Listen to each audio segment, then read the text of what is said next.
The Fimi Palm is really a remarkable device, and while it wasn't the first pocket-sized gimbal on the market, it's certainly the first one that I know of that offers a set of very compelling features and modes that makes it an excellent choice for vloggers and people that are just looking for a reliable ultra-wide-angle camera with physical 3-axis gimbal stabilization. In this video, we'll be taking a look at some of the features that make the Fimi Palm such an awesome device and going into how you might use some of these features to get the results that you want in your ultra-wide angle gimbal. If you like this kind of content, don't forget to subscribe and hit that like button.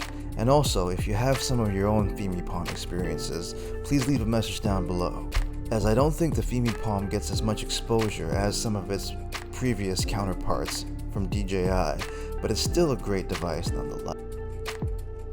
The Fimi Palm has an ultra-wide angle lens equivalent to 14mm full frame. This is very different than the other gimbals on the market, as it actually is much more comparable to the angle found in action cameras as opposed to the other pocket gimbals that are available, particularly the DJI Osmo Pocket, which can also shoot at 4K. And even though the Fimi Palm closely resembles the DJI Osmo Pocket and is likely inspired by it, the overall video output with the different angle at 14mm is quite different, as the 26mm of the DJI Osmo Pocket is usually considered much more cinematic than the ultra-wide that you find on the Fimi Palm. So if you've been looking for stabilized ultra-wide footage and you're looking to shoot this in 4K, then the Fimi Palm might be the perfect solution for you, as no other action camera that shoots at 14mm will have the gimbal stabilization the Fimi Palm does. Another benefit of the ultra-wide angle is that a wider angle is generally much more easy to stabilize. So then, while the shots on the 14mm Fimi Palm might not be as naturally cinematic as something more cropped in, it certainly is a little bit more stable being at a wider angle. I found walking to be quite smooth and my footsteps were barely noticeable at the ultra-wide angle. One of the major target markets for pocket-sized gimbals or any kind of mobile camera is of course vloggers. And in this sense, you can say that the Fimi Palm built on a lot of the features that were available on the DJI Osmo Pocket and other similar solutions that are available on the market. Switching to selfie mode is a breeze on the Fimi Palm, as you simply triple tap on the record button and the gimbal swivels around to take a selfie shot. The combination of this, the ease of use, the inbuilt Wi-Fi allowing you to easily connect your phone, and also the onboard joystick and record button makes taking vlogs and selfie shots a very easy task. You'll also be pleased to know that the onboard microphone is pointing towards you during selfie mode and actually has pretty decent quality audio, though you are able to buy a USB-C adapter to attach an external microphone. Another benefit from having something this small with a 4K sensor is that it can actually shoot some pretty high quality 4K still photos. In photo mode, the Fimi Palm has a resolution of 4096 by 2160, which is a pretty decent photo size. You also benefit from having the 3-axis gimbal to stabilize your photos as well, so if you need to make sure the horizon is level, that's a breeze with the Fimi Palm. Another added benefit of having a still picture mode on a pocket-sized gimbal of this nature is the fact that if you'd like to shoot some selfies, the onboard screen makes it much easier to do so. So if you're looking for an extra still camera to have with you while you're shooting your video and don't want to pull up your phone, this is another reason why the Fimi Palm is such a compelling device. Simply triple tap the record button to switch to selfie mode and then take a still photo with the Fimi Palm. I was actually surprised how often I pulled my Fimi Palm out to take a photo, as it's much smaller than my iPhone, which made it a lot more easy to handle in terms of composing a proper shot. This might actually be an unintended benefit of having a camera form factor this small, is the fact that you can take photos with one hand fairly easily, as the touchscreen and controls are all reachable by your thumb. You don't actually have to hold the gimbal with two hands in order to make a proper shot.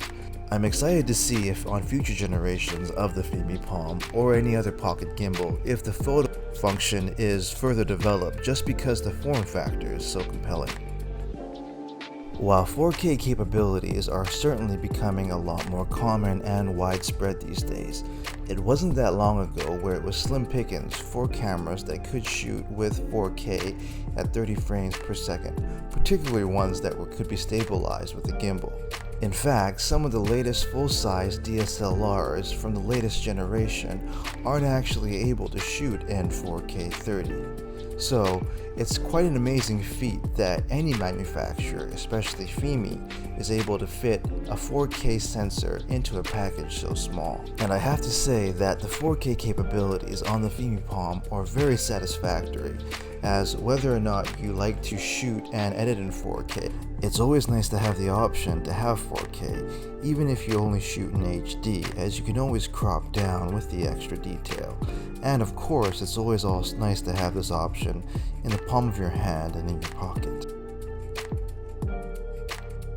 In terms of pocket gimbals, the Fimi Palm has the benefit of not being a first generation product per se, as this belongs to another brand with a DJI Osmo Pocket. One of the biggest gripes with that pioneering device was the fact that you needed to buy an external separate accessory in order to control the gimbal through Wi-Fi with your phone. Thankfully, Fimi probably picked up on this backlash from the community on having to purchase this accessory and made built-in Wi-Fi something default on the Fimi Palm. So setting up Wi-Fi through the Fimi Palm and controlling it with your phone is actually quite easy on this device, and it's a very welcome feature, as while the screen on the Fimi Palm is actually quite responsive and bright and makes navigating through the different functions of the Fimi Palm and also composing your shot relatively manageable. It's a lot easier on your smartphone, as the extra screen real estate really lets you take advantage of the Fimi Palm's extra wide angle lens, as well as making it easier to control the various device functions. So there you have it, everybody. Some compelling features on this pocket gimbal, the second that I know of to be on the market after the DJI Osmo Pocket. Overall, this space is a very exciting area, as some of the new technologies and the increased video quality that are found on devices so small is getting quite advanced very quickly.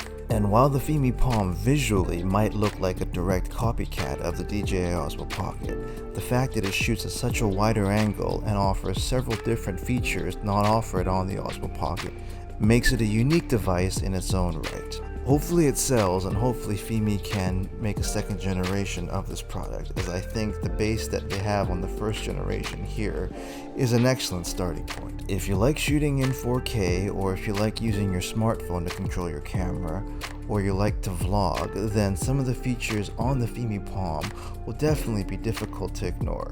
So what do you think? Do these features add up for a compelling pocket-sized gimbal for you?